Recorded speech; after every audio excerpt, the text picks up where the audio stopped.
مسلمان شخص سے زبردستی کی اتنی بڑی تعداد میں لوگ ہوتے ہیں جتھے کی فارم میں، تو یہ انہوں نے جے شری رام کے نعرے اسے لگوائے، کھلا عوامی تقریبات میں مسلمانوں کی نسل کشی کا درس دے رہے ہیں، باقاعدہ درس دے رہے ہیں، ہندوتوا کا جنون سر چڑھ کر بول رہے ہیں۔ اسلامی جمہوریہ، وہ کہاں اسلام، کہاں ویسٹرن ڈیموکریسی، اور خدا کا خوف کرو۔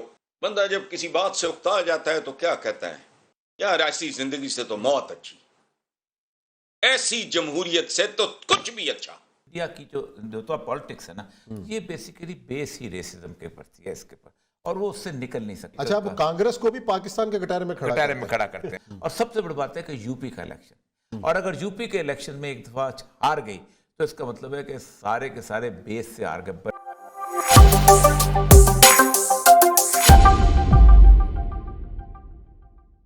ہیلو دوستو، سواگت ہے آپ کا آپ کے اپنے یوٹیوب چینل پر۔ اس ویڈیو کو لائک کریں، شیئر کریں اور ہمارے یوٹیوب چینل کو ضرور سبسکرائب کریں۔ ہماری ویڈیو کی لیٹسٹ نوٹیفیکیشن پانے کے لیے بیل آئیکن کو دبانا نہ بھولیں۔ دھنیہ واد۔ اچھا جانا صاحب، مسلمانوں کے ساتھ جو بربری کا ایک اور واقعہ سامنے آیا ہے، ایک بھارتی ریاست جھارکھنڈ میں بی جے پی کے جو کارکنان ہیں انہوں نے ایک مریض مسلمان شخص کو سرے عام تشدد کا نشانہ بنایا، اس کی توہین کی۔ مسلمان شخص کو یہ جو کارکنان تھے بی جے پی کے، انہوں نے بری طرح سے مارا پیٹا، اس کے بال کھینچے، اور جتھے نے باقاعدہ مسلمان شخص سے زبردستی کی، اتنی بڑی تعداد میں لوگ ہوتے ہیں جتھے کی فارم میں، تو یہ انہوں نے جے شری رام کے نعرے اسے لگوائے۔ اب اور کتنے ثبوت چاہیے دنیا کو؟ مطلب یہ ان کا سیکولر بھارت، کیا کہیں گے آپ، جہاں کسی کو مذہبی آزادی حاصل نہیں ہے؟ جی، ثبوت تو کئی سالوں سے آپ نے دیکھا ہوگا، ایسے ویڈیو سامنے آئے ہیں جہاں پر انہوں نے زندہ جلایا دالتس کو، ایسے ثبوت سامنے آئے ہیں جہاں کرسچن پر ظلم ہوا، جو ان کی مشرقی ریاستیں ہیں وہاں پر جو کچھ ہو رہا ہے وہ سب کے سامنے ہے۔ عرصہ دراز جو سالہ سال سے بلکہ سینکڑوں سال سے لوگ رہ رہے تھے، ان کا ڈومیسائل انہوں نے کینسل کیا۔ اور یہ جو آپ ذکر کر رہی ہیں، اس کے علاوہ گاؤں ماتا کے نام پر جب بھی ان کو موقع ملتا ہے وہ اس قسم کی کارروائی کرتے ہیں، زبردستی نعرے لگواتے ہیں۔ تو یہ ساری چیزیں تو ہو رہی ہیں، لیکن وہی جیسے میں نے کہا نا کہ جب تک مسلمانوں پر ظلم و ستم ہوتا رہا تو زیادہ دنیا نے توجہ نہیں دی، لیکن اب چونکہ کرسچنز پر بھی ہو رہا ہے، دالت تو خود چونکہ ہندو ہیں تو وہ تو ہندوستان کے اندر سے یہ آواز اٹھے گی۔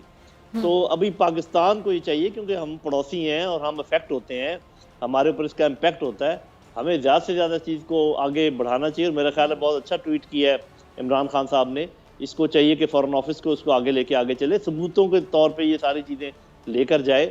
لیکن یہ ہے کہ آپ کو پتہ ہے دنیا چلتی ہے اپنے انٹرسٹ کے اوپر، اس وقت بڑا گہرا انٹرسٹ ہے امریکہ کا، اور امریکہ آدھی دنیا ہے، تو دیکھیں آگے کیا ہوتا ہے۔ مجھے تو ایسے لگتا ہے کہ تھوڑا سا پاکستان کو اپنے معاملات سیدھے کرنے پڑیں گے، اپنے اندر کوئی قوت پیدا کرنی پڑے گی۔ یہ جو اکنامک کرائسس سے ہم گزر رہے ہیں، جو پولیٹیکل کرائسس سے ہم گزر رہے ہیں، اس کو اگر آپ کسی طریقے سے درست کر لیں تو اس کا امپیکٹ بھی ہوتا ہے۔ پھر ہندوستان سوچتا ہے مسلمانوں پہ ظلم کرتے ہوئے، ابھی ان کو پتہ ہے کہ ہم کمزور حالت میں، اس لیے وہ کھل کر کھیل رہا ہے، اور اس کو زیادہ ہمیں موقع نہیں دینا چاہیے، ان کا ہاتھ روکنے کی ضرورت ہے۔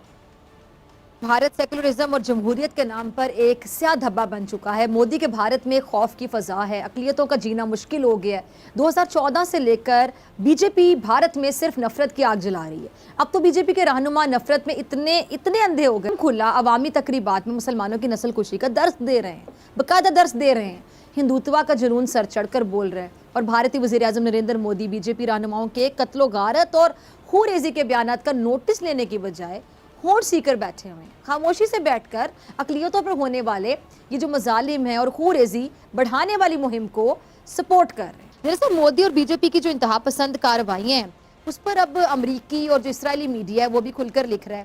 تو کیا یہ وقت نہیں ہے کہ دنیا مودی سرکار کے مظالم کے خلاف آنکھیں کھولے، انسانی حقوق کی پامالی کے خلاف باقاعدہ ایکشن لیا جائے؟ اب نہیں تو کب جانا صاحب؟ دیکھیں، ایک تو میں آپ کو، میرا اپنا اندازہ ہے، غلط ہو سکتا ہے، کہ یہ آوازیں آنے لگی ہیں باہر سے اس وقت جب کرسچنز کے اوپر بھی ظلم و ستم ہوا۔ آپ نے دیکھا لاسٹ کرسمس میں ان کو کرسمس منانے سے روکا گیا اور اس قسم کے واقعات پیش آئے، اور ایک آدھ چرچ کو بھی جو ہے نا نشانہ بنایا گیا، تب جا کے دنیا جاگی ہے، ورنہ ہم تو بہت دیر سے شور مچا رہے تھے۔ سکھوں پر کب سے ظلم و ستم ہو رہا تھا، مسلمانوں پر حالیہ دنوں میں تو حد ہو گئی ہے، انتہا ہو گئی ہے ظلم و ستم کی۔ تو یہ ساری چیزیں ابھی سامنے ہیں، تو ابھی میں تو یہ سمجھتا ہوں کہ اتنا ڈاؤن دی ہل جا رہے ہیں وہ کہ اپنے آپ کو خود توڑنے کے در پہ ہیں۔ لیکن یہ بھی ہمیں سمجھنا چاہیے کہ آخر مودی سرکار پھر بھی ووٹ اس نے لیے ہیں، اور آگے بھی وہ سمجھے کہ لے گی، اس کا مطلب ایک بہت بڑی تعداد انتہا پسند لوگوں کی وہاں پر موجود ہے. حالانکہ ہم یہ بھی دیکھ رہے ہیں کہ ان کی سوسائٹی میں سے کچھ اچھی آوازیں بھی ابھر رہی ہیں جو کہ اس کے خلاف ہیں, اور آپ نے دیکھا کہ ان کے کچھ ایکٹرز جو ہیں مسلمان بھی اور دوسرے بھی, اور ان کے جو مین اینکرز ہیں اور جو ان کے پرانے جو فوجی ہیں اور سول سرونٹس ہیں, سب نے مل کر تقریباً 100 بندوں نے دستخط کر کے, بڑے ہائی پروفائل لوگوں نے مودی سرکار کو بتایا کہ یہ آپ کیا کر رہے ہیں, ہمارے سیکولرزم کے ساتھ کیا ہو رہا ہے. تو جو تو مقبوضہ کشمیر ہے وہ تو آپ سمجھیں کہ وہ تو مکمل طور پہ ان سے متنفر ہو چکے ہیں وہاں کے جو لوگ ہیں.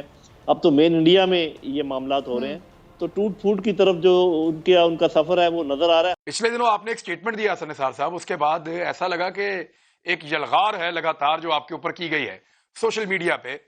اگر آپ اپنے اس پوائنٹ آف ویو کو مزید ایلیبوریٹ کرنا چاہتے ہیں تو it's up to you sir. دیکھیں, پہلی بات تو یہ ہے کہ میرے جیسا بندہ پرے کہاں جتنی وقت نہیں دیتا, بات سمجھ نہیں آتی. دیکھیں, میں آپ کو ایک چھوٹی سی بات دیتا ہوں. بندہ جب کسی بات سے اکتا جاتا ہے تو کیا کہتا ہے, یار ایسی زندگی سے تو موت اچھی, ایسی جمہوریت سے تو کچھ بھی اچھا. اور یہ چپڑ کناتیے نہیں جانتے کہ جمہوریت کی ماں انگلینڈ میں it was a phased out plan. ہر چپڑ کناتیے کو نہیں, ہر چیز کا ایک انوائرمنٹ ہے. میں نے پہلے بھی عرض کیا ہے, تعلیم, تربیت, فہم, شعور. وہ قیمے والے نانوں پہ بک جانے والے دونوں طرف حلف دے کے پیسے پکڑ کے وہ ووٹ پتہ نہیں کس کو دیا. یہ پچھلے دنوں ہوا نہیں, یہ جو جہاں یہ پرویز ملک صاحب کی جو اہلیہ ہیں, ہاں جی, ان کی وہ لڑ رہی حلف کے اوپر ووٹ ہو رہے تھے. بالکل ٹھیک ہے, کہاں کی بات کر رہے ہیں بھائی؟ پرویز ملک صاحب تو بوٹھے اٹھا کے آ جاتے ہیں. یہ جمہوریت ہے, اور اگر یہ جمہوریت ہے تو جمہوریت کا لفظ نکلا ہے جمہور سے, جمہور کہتے ہیں عوام کو. ان کو تو ٹھڈے پڑھ رہے ہیں. 3 کروڑ سے زیادہ بچہ تمہارا باہر ہے اسکولوں سے. جو بچہ پیدا بھی نہیں ہوا وہ تم نے گروی رکھا ہوا ہے. کیا ناز نخرے کر رہے ہو؟ اسلامی جمہوریہ, وہ کہاں اسلام, کہاں ویسٹرن ڈیموکریسی. اور خدا کا خوف کرو, پیسہ ناشتا ہے, کن ٹوٹے گنڈے. کبھی سنا کوئی ریٹائرڈ سائنٹسٹ, کوئی ریٹائرڈ پرنسپل, کوئی ریٹائرڈ وائس چانسلر, کو فلانا 24 کروڑ کا ملک ہے, کو 10-20 کوئی اس طرح کے بندے ہیں؟ کبھی آپ کے کسی شاعر نے, ادیب نے, انٹلیکچوئل نے یہاں کی مڈل کلاس جج پیدا کرے, جرنیل پیدا کرے, جرنلسٹ پیدا کرے, پوئٹ پیدا کرے, پینٹر پیدا کرے, نشان حیدر بھی پیدا کرے, آئی ٹی فلاں بھی پیدا کرے, یعنی یو نیم اٹ. اسمبلیوں پہ قبضات تمہارے ہو 1% بندے کا, اس کو جمہوریت کہتے ہیں. یہ یعنی حیا بھی نہیں آتی. وہ یہ اور کچھ نہیں کر سکتے اکیڈیمکلی. تو وہ کہتے ہیں نا ایمان کی آخری قسم کے تم کچھ نہیں کر سکتے, دل میں ہی برا کہہ لو. کھلے عام مسلمانوں کے قتل عام کی جو ہے وہ اپیلیں کی جا رہی ہیں.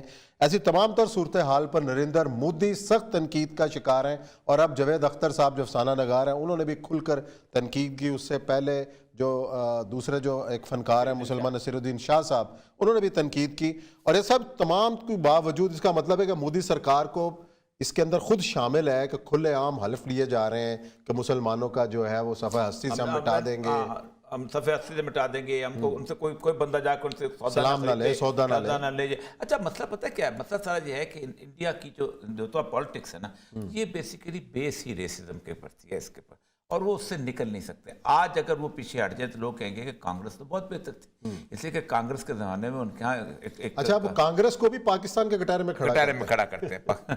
وہ کہتے ہیں کہ سیکولر. اصل مسئلہ یہ ہے کہ وہ بنیادی طور پر اس کو الیکشن سیزن ہے, اور سب سے بڑی بات ہے کہ یو پی کا الیکشن, اور اگر یو پی کے الیکشن میں ایک دفعہ ہار گئی تو اس کا مطلب ہے کہ سارے کے سارے بیس سے ہار گئے. بنارس سے ہار گئے, اچھا اس کے بعد ایودھیا سے ہار گئے, متھرا سے ہار گئے,